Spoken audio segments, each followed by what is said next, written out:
My friend and I were visiting some friends in their summer house in Asheville, North Carolina. Beautiful place, and a lot of nice gaming stores around town. If you were ever around, that area, just take a look. And so, of course, I had to see all the gaming stores in town. So I stopped at the Wyvern's Tail, which is a store there. And I just have a look and I pick up, of course, a random game so that I learn about new games and then I'll have on my shelf a memento of that trip to visit my friends. Sirens, it was a small, nice game, never heard of it, picked it up sight unseen, didn't even check in on Board Game Geek or anything. I just like the art that I saw on the back of the box. It was small, affordable. It said 1 or 2 players. It does indeed have 2 separate rule books, although they're physically connected. And that's how it works. In this game, we are sirens. Not mermaids, the older version of the monster, the one that still looks more like a mix between a woman and a bird than a woman and a fish. And we're doing what they did in Greek myth, which is we sing beautiful songs to lure unsuspecting sailors to an early demise and turn them into tasty treats for ourselves. You're gonna have 2 cubes used to keep score on this card here, and that's how that works. At the end of each round, you will check who has the highest score, and that person will collect a card. The card that we used to play the game, as you will see, they're also used to keep score. So at the end of the round, if I win, I collect this one. And if my opponent scores more points at the end of the next round, they collect a sailor. The first player to collect 2 sailors, that is to win 2 rounds, wins the game. And so the game will last sometimes just 2 rounds, sometimes 3. It can last more. There's a tie and no one eats a sailor that round. But again, 2 or 3 rounds is the most common length. Each player has a player aid that they will place in front of themselves. And we're going to talk about the competitive game first. I think that's the best way to start learning the game. Then you'll have your deck of cards that you will shuffle, and after you shuffle, you give each player a hand of 4.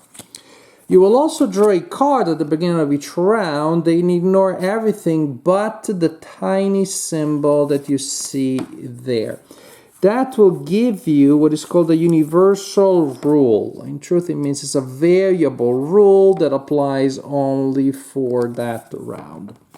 And you have a player aid that you should play where both players can see that tells you what that does. They may indicate a variations for that round in the scoring. And so these are some examples. And they may also indicate, for example, there is one of them that gives you extra cards so that your song will be longer than it otherwise would be. So there's just a change in the strategy.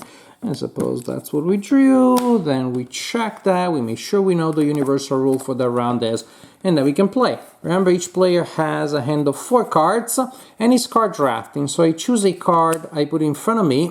I do not reveal it yet, differently from other games of this kind like Sushi Go.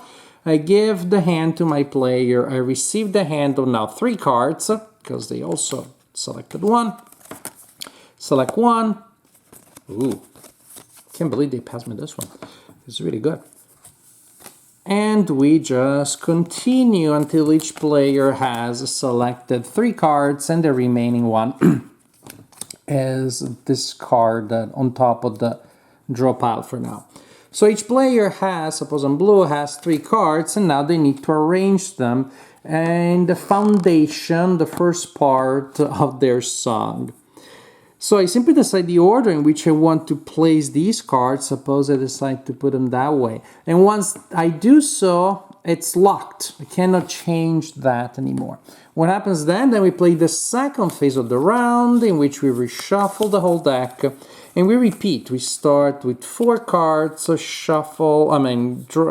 draft, select, once we are done, we have our 3 extra cards, so we reveal them, and we complete our song by arranging the new 3 cards around the previous ones. Again, I cannot change these, so I can place them all on one side, all on the other, split them around any way I wanna, but I can't change things.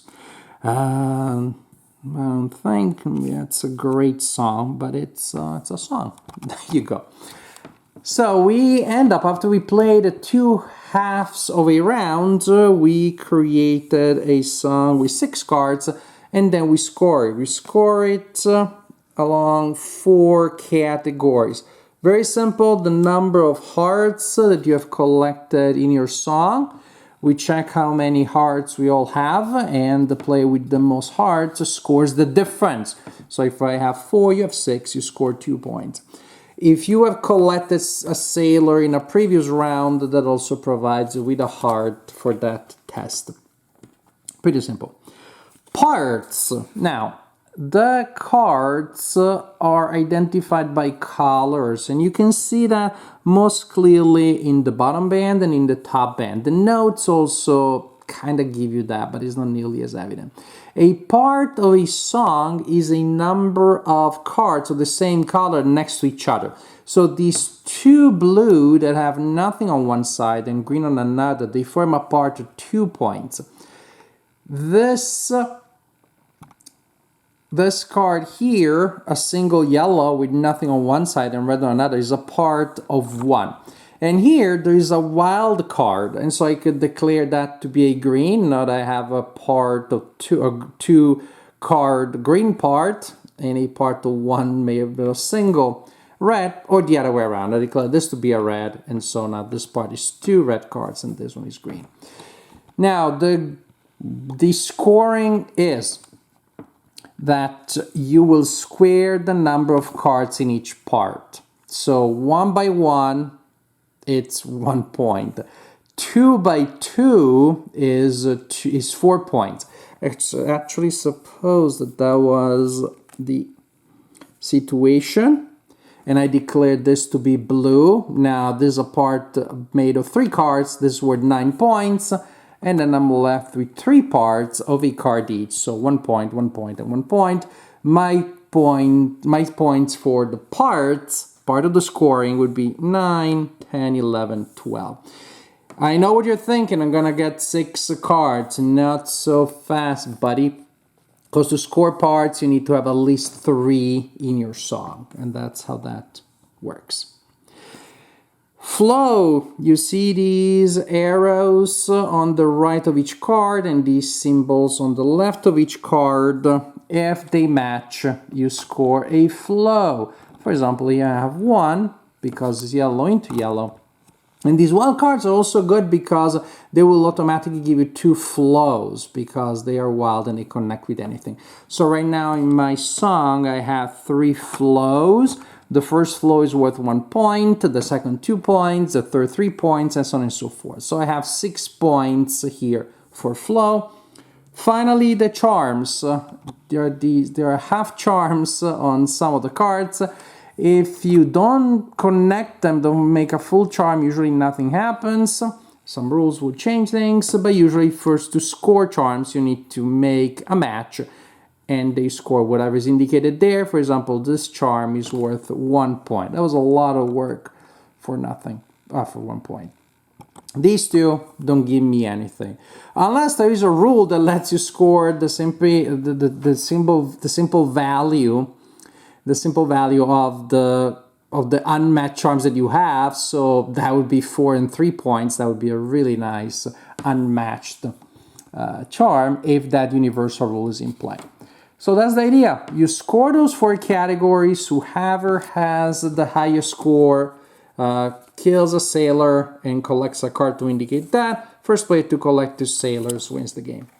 The solo variant, you're playing against Orpheus, and so you're going to take this card and you choose the side you want to have up, and simply there will be one effect or 2 effects in play. One effect gives him one advantage, he doubles his heart, so this one gives him another advantage. He gets to score 4 points for each part of a single card in his song. It's very tough to beat, or it feels that way. But the solo version is very simple. It is, you will shuffle cards, and then you'll draw one card to start the Fuse song. You place it there. Then remember again, he has those scoring abilities. Then when you take your turn, you will simply draw 2 cards. You will choose one for yourself and one for him.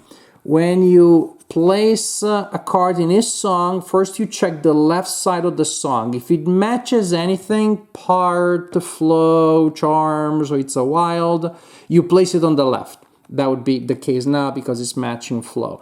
If doesn't match anything, you place it on the right. So that's it. That's how I played my first turn in the solo version. Then I draw 2 more cards. I choose one for myself, one for Fuse, and when I choose one, I had to add it to the left or to the right, and it is locked. And suppose I decide to do so, this goes for him. Does it match anything? Doesn't match the color of the top and the bottom, doesn't match flow, doesn't match the charm. So again, I check the left. If that doesn't work, I place it on the right. And again, that means he may have a lot of unmatched cards on the right side, but again, one of the 2 variants of the Orpheus thingy thing, the Orpheus variant, lets him score 1-part songs. Oh, I like this one, gives me a lot of nice hearts. Does it match anything? No yellow, no flow, no charm. It goes here. I'm pretty much showing in real time how you play the solo version, also to show you how simple it is and how well and nicely it flows. I could place it there, getting a flow. I can place it here, getting a charm. I don't know. Choices. Does this match anything? Oh yeah, red with red, so I place it there. So this is how you play the solo version. You will continue until Orpheus has a song of 7 cards. You have a song of 6, and you score it as normal, assigning a sailor to the winner of the round as normal. This is how you play Sirens. It's very nice, it's very simple, and I like it. I like it very much. I played it solo and makes for such a simple, quick solo filler. I don't know, if your friends are late to game night, it takes 0 time to set up. You just need to shuffle this deck of cards and decide which side you want to have on that card, and that's pretty much the general idea. Super quick, super simple, but still pleasant and fun. Of course, when you're playing solo, there is a lot of randomness there, and also find that the easy side of Orpheus is very easy, the hard side is very hard. Didn't quite find the kind of like nice, tension and challenge that is almost very hard, but again, it's simple and nice and fun and light.